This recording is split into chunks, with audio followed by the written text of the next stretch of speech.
Facebook, YouTube, Twitter, Fenster, SoundCloud, SoundClick. It's your boy Tone202. Coming at you one more again with NFL is fixed. And just want to say what's up to some of my supporters. What's up, Liz? Supreme Allah. Jason. Jason Ross and a couple of the other people out there. Just what's up? How you guys doing? But okay, so we're going into the NFL season. You guys already know how I feel about the NFL. You know, I think it's fixed. You know, I think the NBA is fixed. And I'm just going to pick out certain things that just make it such a hard place to make a living. And it's not really about the players. And this is one reason why I say it's fixed, because it's not about the people who actually play the sport. It's completely about the money. And a good example of that is RG3. RG3, 2012 rookie, he was, you know what, RG3 came in blazing. He had amazing speed. He could throw the ball. He was just a great option quarterback, and I was an RG3 fan. The people who his fans, you know, all around the world, not just the Redskins, but the people who really liked him, just like what they really enjoyed what he brought to the table. The thing about RG3 is he was one of the fastest quarterbacks in the league. He came from Baylor. And if you know anything about the Baylor Bears, they produce fastest people like Michael Johnson from Baylor,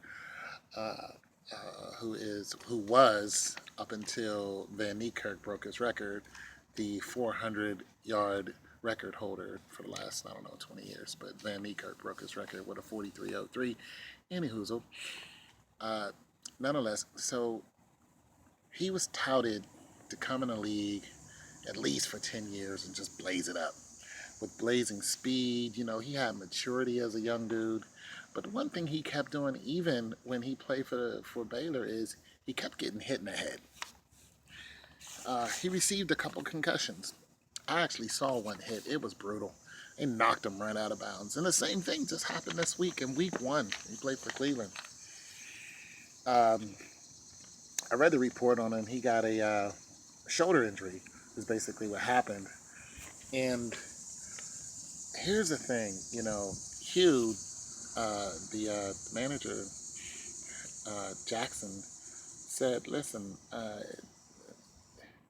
he still has a chance in the NFL, but it's not going to be with Cleveland. And Hugh basically said, I signed him knowing that it was going to take a few years to get, you know, to get a good team around him. But they said he was making misreads on basic passes, play options. Here's what I think about RG3. I think that RG3 he's going to be on his way out. And here's the thing about him. You can't put RG3 on a team like Cleveland, because Cleveland doesn't have the best players.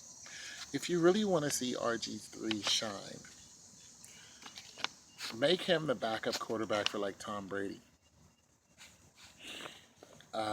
Make him the backup quarterback for, I mean, he was playing the Eagles. Trade him to the Eagles.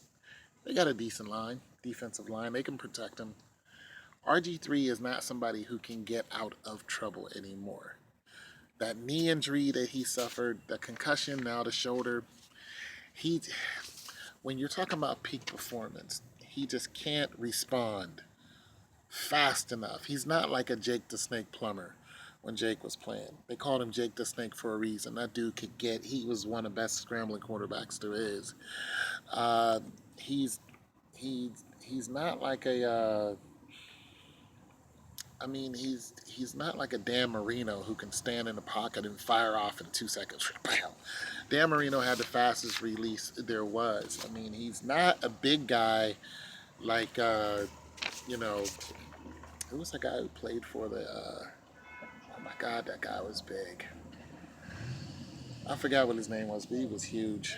The Eagles had a really big quarterback too, Donovan McNabb. He was a big guy, and when he came in, there was another quarterback who came in for the Vikings. I forgot what his name was, but this guy, I mean, he would just bench press somebody right off of him if they tackled him. He just took him and lifted him up, like, get off of me.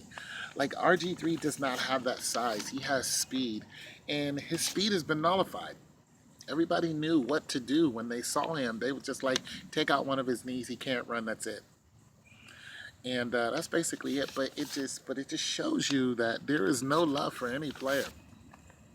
You don't produce, you're gone. The NFL is not made for longevity. I mean, he's going to get replaced right now. He did all that practicing and all that love went around. First game, boom, you're out. Like, they're not even going to give him another game. They canceled this Christmas right now. They're telling him, yeah, you're okay, but you're okay for another team. Right now. That's why I tell people, man.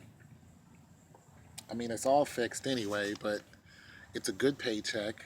You know what I mean? Colin Kaepernick. In his $61 million contract. It's a good paycheck, but anything can happen, and you could be there today and gone today, and that's exactly what's happening to RG3. I mean, it's 2016. I say he has one more good chance, and the thing about it is, if somebody's going to pick him up, they have to be a really, really, really good team, like real good, because he can't get traded to a second and third rate team like Cleveland and survive. He'll just get beat up. He has to get some really good protection. I'll tell you what, the Steelers will take him. Trade him to the Steelers. We've always been good on the line. That's our thing. So anyway, this is just my little excerpt of that. And yeah, peace.